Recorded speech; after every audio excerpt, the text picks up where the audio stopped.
Немањето плати и непочитувањето на колективниот договор принуди стотици работници од културата да протестираат. Според Синдикатот на култура, ова лудило веќе станало вообичаено во месеците март и април.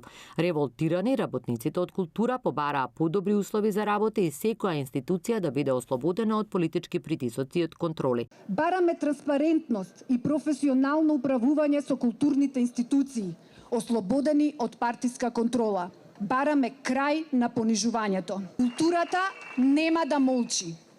Културата нема да се плаши.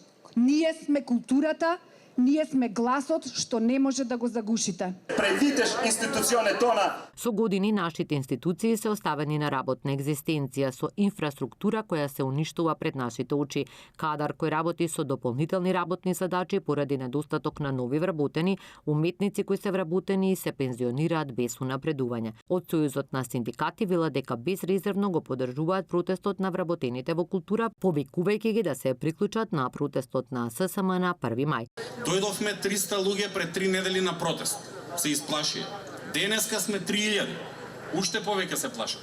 Им кажавме дека ќе дојдеме и 30.000. Тоа што го прават е не бројат наместо да ни платат, платат.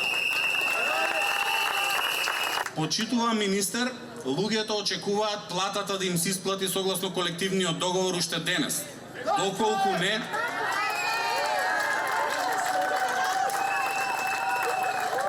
како што и кажавме на претходната министерка, така ќе ви порачаме и вас. Ако не го направите вие тоа, ќе го направи некој следен министер.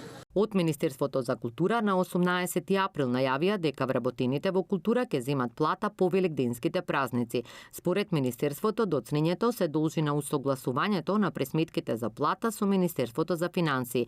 Согласно општиот колективен договор и колективниот договор од областа на културата, вработените мора да примат плата во рок од 10 или 15 дена во месецот. Покрај работниците од култура, голем број вработени во јавниот и приватниот сектор исто така останаа без плата.